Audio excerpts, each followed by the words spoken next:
Boa noite, irmãos. Boa noite. Tudo bem com vocês? Tudo? Tudo bem. Ah, então tá bom. Começando o dia, né? Um dia tava quente hoje, não tava? De repente virou o tempo e aí começou a chover. A família do meu marido até tinha combinado de ir numa praia, não na nossa daqui. Eles iam mudar de áreas. E foram, acabaram indo. Mas quando eu vi o tempo mudando, eu falei, acho que eu não vou não. E o tempo é muito parecido com a nossa vida. Não sei se vocês já se depararam com situações assim, que parece que tá tudo bem, nossa, tá todo mundo tá feliz na vida, de repente acontece alguma coisa, e algum acontecimento já vira a nossa vida de ponta cabeça. Eu não sei quantos de vocês já passaram por isso. Eu tinha um amigo que falava assim, Rosângela, a nossa vida está tudo bem, até que alguém descanse. É verdade mesmo, né? Eu experimentei isso. A nossa vida ia muito bem e parece que quando não falta ninguém dentro de casa, tudo a gente consegue resolver, tudo. Mas a morte é algo assim que parece que enterra, né, os nossos sonhos. Parece que afinal de tudo, parece, mas não é. Parece.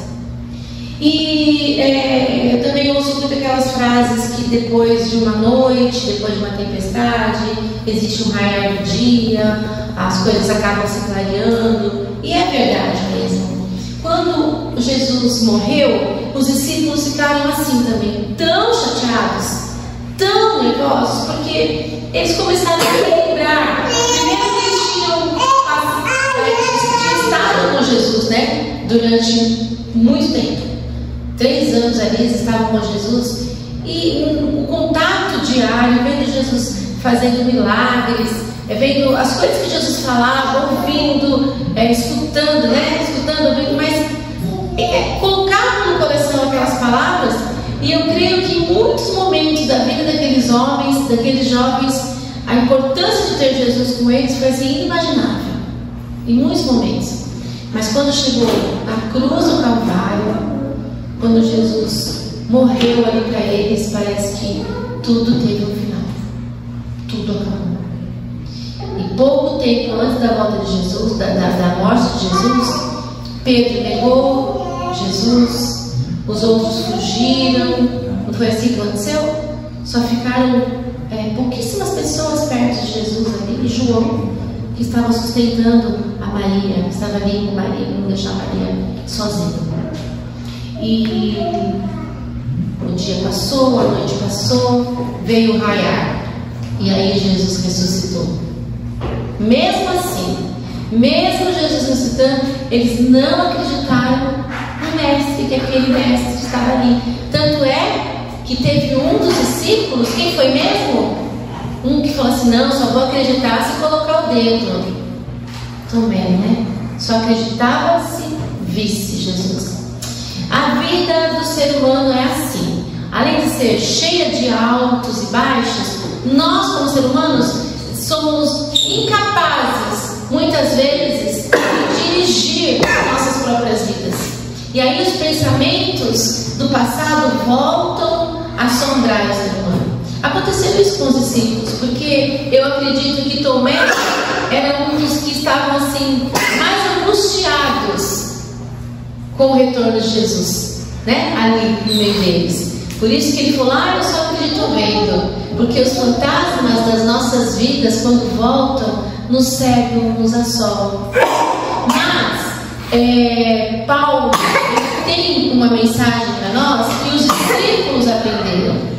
Os discípulos aprenderam com aquele erro grave deles de ter negado Jesus, de ter fugido, de ter deixado as Marias elas sozinhas.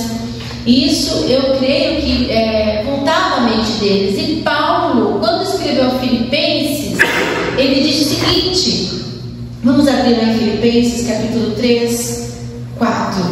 Porque todos nós somos seres humanos, todos nós passamos por problemas e deficiências que o próprio pecado trouxe à nossa vida e ao nosso caráter. E aí, quando nós derrapamos, Jesus olha assim: oh meu filho, eu estou com você. Jesus poderia, quando ressuscitou, Jesus poderia ter virado as costas para aqueles homens que o abandonaram aos pés da cruz. Jesus não fez isso. E Jesus não faz conosco também. Quando Paulo entendeu que Jesus era amor, quando Paulo entendeu que Cristo é o único que pode nos trazer vida, nos trazer paz e dar essa liberdade de pensamento, de coração que nós tanto precisamos, ele se tornou uma pessoa feliz. E olha só o que ele escreve em Filipenses, capítulo 4, versículo 10. Ele diz o seguinte: alegrei-me sobremaneira no Senhor, porque agora, uma vez mais, renovastes a meu favor o vosso cuidado. Olha que lindo, renovastes a meu favor o vosso cuidado. Provavelmente ele se sentia descuidado, né? E ele disse: o Senhor torna a cuidar de mim, o qual também já tinhas antes, mas nos faltava oportunidade. Deus muitas vezes espera uma oportunidade nossa para que Ele possa atuar em nossas vidas. Às vezes as nossas lembranças, o nosso coração está tão tumultuado que Deus não pode agir em nossas vidas a nosso favor. Muitas vezes acontece isso. Verso 11, 4:11.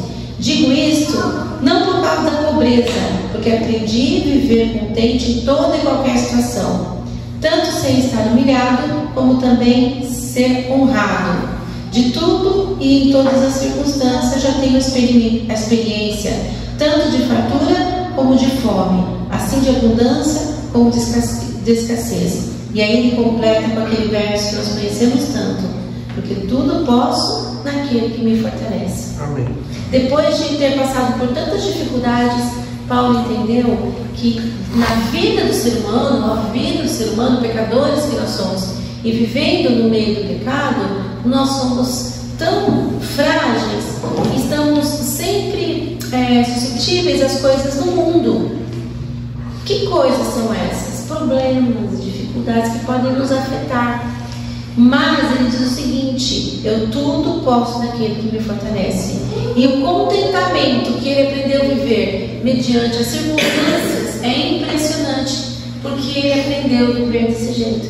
Se chover, tudo bem, né? Tudo bem para ele, estou contente. Quando estava sol, muito sol, também tudo bem. Eu acho engraçado que a gente reclama de tudo, né? Chove, tá chovendo. Sol, puxa vida, tá sol. Tá muito quente, podia chover um pouquinho. A gente reclama de tudo. E Paulo aprendeu a viver bem, de acordo com as circunstâncias que ele estava. E aí, voltando um pouquinho, olha o que ele fala no capítulo 4, versículo 4. Alegrai-vos sempre no Senhor, é o conselho que ele nos dá. Outra vez digo, alegrai-vos, seja a vossa moderação conhecida de todos os homens. Perto está o Senhor. Não andeis ansiosos. E ele repete aquilo que Jesus tanto dizia para eles, tanto dizia para os discípulos, e aí Paulo aprendeu aqui: não andeis ansiosos de coisa alguma, em tudo, porém, sejam conhecidos diante de Deus as vossas petições pela oração, pela súplica, com ações de graça, e a paz de Deus, que excede todo entendimento, guardará o vosso coração e a vossa mente em Cristo Jesus. Quando a minha mãe estava doente no hospital, eu pensava assim: eu nunca vou conseguir viver sem a minha mãe. Eu pensava. E aí, o médico chegou e falou assim pra gente: olha, não tem mais chance, tua mãe realmente ela vai morrer. E aí, essa palavra assim ficou muito forte no meu coração, né? A minha mãe estava conversando com a gente, como que ela ia morrer? Eu pensava que uma pessoa para morrer ficava em coma, né? Eu pensava que era assim. E aí minha mãe conversando com a gente. E eu não imaginava, não, peraí, não é assim, não vai acontecer.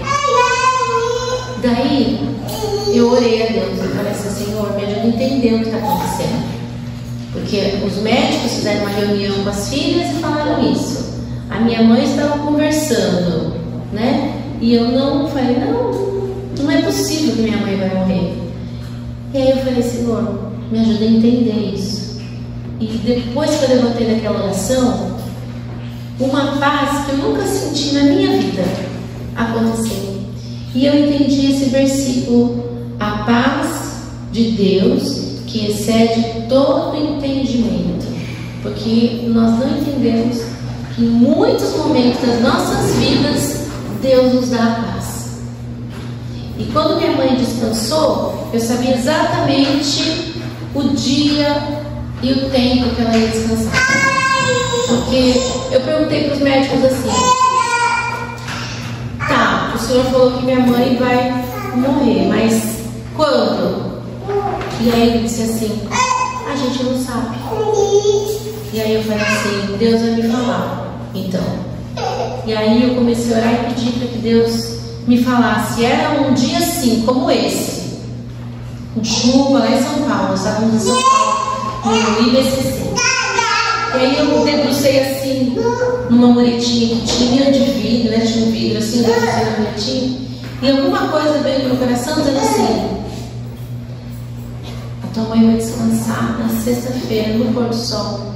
Alguma coisa, eu levantei dali e falei para as minhas irmãs assim: a mãe vai descansar na sexta-feira, no pôr do sol. Elas olharam para mim, mas a minha mãe estava conversando. E elas olharam assim: por que ela está falando isso, né? Por quê? E daquele dia em diante, que era uma quarta-feira, uma terça-feira, aí minha mãe já começou a ficar mais debilitada, entrou em coma, e na sexta-feira, realmente, no pôr do sol, eu já fui avisando minhas irmãs que minha mãe ia descansar. Uma paz que excede todo entendimento. É essa paz que Deus nos dá. Quando eu lia, eu não entendia, porque nós só entendemos algumas situações na vida da gente quando nós passamos pela tribulação. Aí nós entendemos a palavra de Deus. Muitas coisas na Bíblia é muito forte para a gente, ultrapassa daquilo que nós entendemos, né? Mas Deus, Ele espera o momento certo. Assim como Ele esperou para fazer os milagres que Ele fez na vida de Paulo. Paulo, que era um homem duro, imagina, ele foi o primeiro a tacar pedra na cabeça de Estevão. Ele estava ali, ele viu Estevão, o primeiro mártir, ser morto, ele perseguia. E Deus tirou esse homem do fundo do poço, né? Com todos os pecados que ele tinha, um homem sincero, extremamente sincero, que realmente não reconhecia Jesus Cristo como seu Salvador pessoal. Deus sabia do coração dele, foi lá e trouxe aquele homem para a luz. E olha que luz, né? Que foi Paulo para todos nós.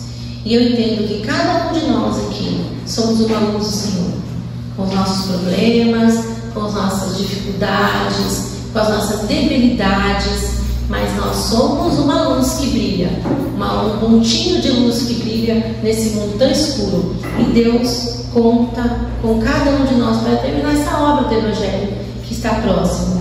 E aí, no versículo 8, diz o seguinte, capítulo 4, versículo 8. Finalmente, irmãos, tudo que é verdadeiro, tudo que é respeitável, tudo que é justo, tudo que é puro, tudo que é amável, tudo que é de boa fama, se alguma virtude há e se algum louvor existe, seja isso que ocupe o vosso pensamento.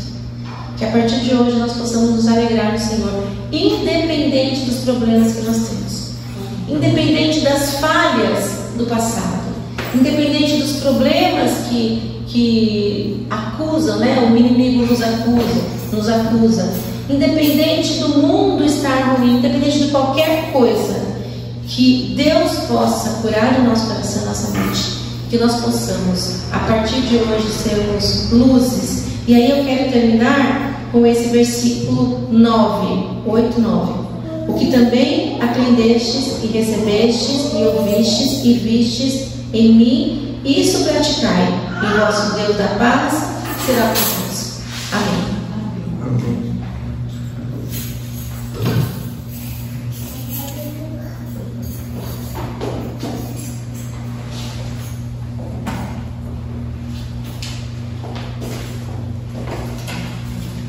Vamos orar então? Eu só quero finalizar o meu testemunho, né? dizendo que quando eu me levantei na oração, eu tinha certeza, da primeira oração que eu fiz, né? Eu tinha certeza que minha mãe estava salva. E Amém. essa é a nossa certeza. Não da salvação dos outros, mas nós precisamos ter a certeza da nossa salvação. Agora, como é que nós temos a certeza da nossa salvação? Acreditando e aceitando que Cristo morreu na cruz do Calvário. Amém. Por cada um de nós. Nós possamos que nós possamos nos entregar diariamente a Cristo, e quando nós formos chamados, nós vamos nos levantar para a glória dele. Amém. Vamos orar? Querido Deus, muito obrigado, Pai, pela paz que o Senhor nos dá, que excede a todo entendimento. Nós ainda teremos lutas e dificuldades nesse mundo, mas nós sabemos que o Senhor é o único capaz de nos devolver a alegria que o teu povo merece. Pedimos, Pai, que o Senhor nos abençoe, que nós possamos entender que o sangue de Jesus, o sacrifício dele na cruz do Calvário, foi por cada um de nós aqui. Que nós possamos, a cada dia, levantar, nos entregar a Cristo e lembrar que Ele é o nosso Salvador e que, através do sangue dele, nós seremos chamados para o céu. Fique conosco, nos dê uma semana excelente na companhia dos seus anjos, por amor de Jesus. Amém. Amém. Deus abençoe, irmãos.